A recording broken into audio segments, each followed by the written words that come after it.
જય મિત્રો, હું છું બીજલભાઈ. મારી યુટ્યુબ ચેનલ બીજલભાઈ ગુજરાતી બ્લોગમાં તમારું સ્વાગત છે. અત્યારે હું ક્યાં ઊભો છું તમને જાણીને નવાઈ થશે. સુંદરજી સોદાગરે જે કમળ પૂજાનો 2 વખત પ્રયાસ કરેલો અને બીજી વખત ભગવાન પ્રસન્ન થઈને આશીર્વાદ આપ્યા, ઈ જ સ્થળ ઉપર ઊભો છું. અને આ ઓરિજિનલ સુંદરજી સોદાગરની પેન્ટિંગ નો જે તે સૌ પ્રથમ વાર પેન્ટિંગ છે. આ બાજુ જેઠાલાલ શિવજી સોદાગર મોટા ભાઈ, અને પછી આ બાજુ કે સ્વર્ગવાસ શ્રી સુંદરજી શિવજી સોદાગર જે 1821 માં ક્રાંતિને સુધ તમે વાંચી શકો છો. કારતક સુદ 8 સોમવાર, બરાબર. સ્વર્ગવાસ સંવત 1878 ફાગણ વદ 12 ને બુધવાર 2003 અને છેલ્લે લખ્યું છે 1822. મતલબ આ સૌ પ્રથમ વારની પેન્ટિંગ છે. અને અહીંયા શિવજીનો જે મંદિર આપણે બતાવ્યું તેનો ફોટો છે. અહીંયા તકતી લાગેલી છે, લેખ છે. અને જે મહારાવ શ્રીએ ગુંદિયારી અને મસ્કા એમને આપેલા, ઈ જે એમને પાંડવો સમય જેમ કુંભના હરિદ્વારમાં કુંભ મેળામાં 22 લાખ ખર્ચો કરેલો 260 વર્ષ પહેલા, અને ઈ જે એમનું કામ જોઈ અહીંયા લેખ લખેલો છે. અને ગુંદિયારી ને મસ્કા જે સુંદરજીને આપેલા એમને અહીંયા ઈ લેખ છે. આપણે અંદર જઈ અને હજી તમને હું વિડિયો બતાવીશ કે મૂળ વાત એવી છે. છેક દિન તમને શિવજી ઉપર મંદિરની સામે જઈ અને બાકીનું તમને હું વાત સંભળાવવાની કોશિશ કરી. તો આ જરાક ટૂંકમાં વાંચી લેજો આવી રીતે પુશ કરીને કે આ એમનો લેખ છે. અને અહીંયા આવી રીતે બાકીના બધું અહીં તકતી મારેલી છે, બરાબર. આવી રીતે. અને આ શિવજીનો ભગવાનનો ફોટો છે. અને આવી રીતે આ ફોટો છે. હવે તમને અંદર જઈ અને બતાવું. આ બાજુથી આપણે આવ્યા તો આપણે ત્યાંથી પ્રવેશ્યા અને આવી રીતે સરસ મજાનું બાંધકામ છે. અને આપણે પહેલાં દર્શન કરી લઈએ અને પછી વિસ્તારથી હું તમને વાત સંભળાવું. ખરેખર તમને અજીબ લાગશે કે કચ્છનો અમર ઇતિહાસ કઈ રીતનો અહીંયા આપણી કચ્છની ધરતીમાં પથરાયેલો પડ્યો છે. શાયદ આપને નહીં ખ્યાલ હોય.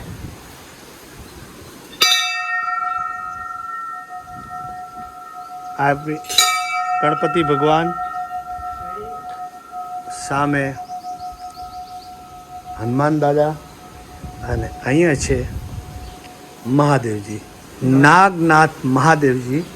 પેલી થોડીક પરિચય આપી દઉં કે આ મંદિર તમે જુઓ છો કે અહીંયા આવી રીતે મુગટવાળું બનાવવાનું હતું, પણ કાંઈ પછી એવું જાણવા મળ્યું કે આદેશ ના થયો કે આવી રીતે જ અહીંયા જે કન્ડિશનમાં છે એ રીતે જ ખુલ્લું હતું, બરાબર. અને પછી આટલી જે આપણે કંઈ છતરડી એટલી બાંધવામાં આવી છે. હવે તમને આખી વિસ્તારથી વાત કહું તો આ ઈ સ્થળ છે જ્યાં સુંદરજી સોદાગરને સૌ પ્રથમ વાર ભગવાને પ્રસન્ન થયા. તો હવે થોડા વિસ્તારથી વાત કરું કે અહીંયાથી ગુંદિયારીથી માણસ મરવા માટે આટલી ભોય આવવો પડ્યો હશે. એ કેવો સમય છે. વિસ્તારથી જો તમને વાત કરું તો સુંદરજી સોદાગર તોફાની હોવાથી, જુહાબાજીમાં હારી જવાથી કહેવાય છે કે એના ઉપર ઘણું બધું કર્જ ચડી ગયેલું ને એના બાપુજીએ ઘરેથી કાઢી મૂક્યા. અને જ્યારે એમને એમ થયું કે મારી ઇજ્જત, મારી આબરૂ હવે મારાથી ન જીવાય, ત્યારે અહીંયા કમળ પૂજા કરવા આવેલા. કમળ પૂજા મિત્રો તમને સ્પષ્ટ કરી દઉં કે ઘણા બધા સમય સુધી જેની કોઈ શિવલિંગની પૂજા ન થઈ હોય અને એને કોઈ સમા સંજોગ નિર્ધારિત સમયે આવીને કમળ પૂજા કરે એટલે પોતાનું મસ્તક ભગવાનને ચડાવી દે. એ સમય જોઈને આવેલા સુંદરજી સોદાગરે એના પાછળ એમનો પરિવાર આવી અને એમને પકડી લીધેલા અને અહીંથી લઈ ગયેલા. એના સમજાવવામાં આવ્યો પણ સુંદરજી સોદાગર માન્યા નહીં કે મારે કમળ પૂજા તો કરવી જ પડશે, મારેથી જીવાય એવું નથી. બીજી વાર ફેરથી ગમે એટલો ટાઈમ ગયો ફેરથી કમળ પૂજા કરવા માણસ અહીંયાથી 7-8 કિલોમીટર, વિચાર કરો કેવો સમય જંગલ હશે, કેવો સમય હશે, કેવો સંકટ એમના ઉપર વિચારો હાલતા હશે. બીજી વાર જ્યારે કમળ પૂજા કરવા આવ્યા આ જ મંદિર ઉપર, આ જ ભગવાન ઉપર, ત્યારે અહીંયા ગેબી અવાજ આવ્યો કે બેટા તારો જે અવતાર છે કોઈ કારણોસર આ દુનિયામાં થયો છે અને તારે ઘણા બધા કામ કરવાના બાકી છે, બોલ તને શું તકલીફ છે. ત્યારે ગેબી અવાજમાં ભગવાને કીધું કે બોલ. ત્યારે સુંદરજી સોદાગરે 2 હાથ જોડી અને એટલું કીધું કે મારા ઉપર એક તો કરજ ચડી ગયું છે અને મારી જે આ દુનિયામાં મેં આબરૂ ગુમાવી છે એ જો પરત આવે તો હું જીવી શકું, નકર આ દુનિયામાં હું જીવી શકું એમ નથી. ત્યારે તથાસ્તુ ભગવાને કીધું. પછી ઘોડાનો વેપાર શરૂ કર્યો અને એટલા બધો વેપાર દેશ વિદેશોમાં ઘોડા જતા. અગાઉ મેં તમને કીધું એ પ્રમાણે કઈ યુદ્ધોમાં નાના મોટા યુદ્ધો થતા, ત્યારે ટીપુ સુલતાનને પણ ઘોડા આપેલા એમના જે યુદ્ધ માટે ને વગેરે વગેરે. અંગ્રેજોને ખુદ ઘોડા આપેલા, વિદેશોથી ઘોડો મંગાવતા અને ખૂબ વેપાર, અનેક પુલો બંધાયા, અનેક મંદિરો જીર્ણોદ્ધાર કરાયા અને સૌ પ્રથમ આ મંદિર એમને બંધાયેલું. એ ટાઈમનું તો નહીં હોત. આ છતરડી કે જે બાંધકામ છે એ થોડું ધ્વસ્ત થઈ ગયું એના પછી બનાવેલું છે, પણ શિવલિંગ ત્યારનું જ છે.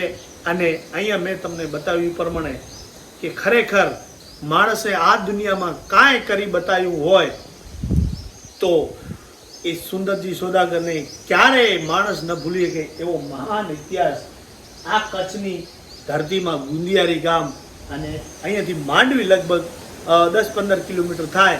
કોઈને પણ કહો કે ગુંદિયારી તો અહીંયા 2 હસ્તીઓ મોટી થઈ ગઈ, એક સુંદરજી સોદાગર અને કચ્છના કવિ એવા કારણી સાહેબ. તો આ ધરતીને વંદન કરીએ અને આવીને આવી વાતો સાથે આપણે મળતા રહીશું. કે મારાથી ભૂલચૂક થઈ હોય તો માફ કરજો. જય હર હર મહાદેવ. આ નથી, આની અંદર ઘોડાર છે ને? હે? અચ્છા, આ સોદાગરનો જ છે, સુંદરજી સોદાગરનો. અંદર ટાવર લાગો હે. અચ્છા, ખડકી દ્વાર આ નથી, બીજો હે? આ તુલસી ક્યારો જૂનો એ વખતનો જ છે કે કેટલો જૂનો? 260 વર્ષ. આ કેટલો જૂનો હશે આ તુલસી ક્યારો?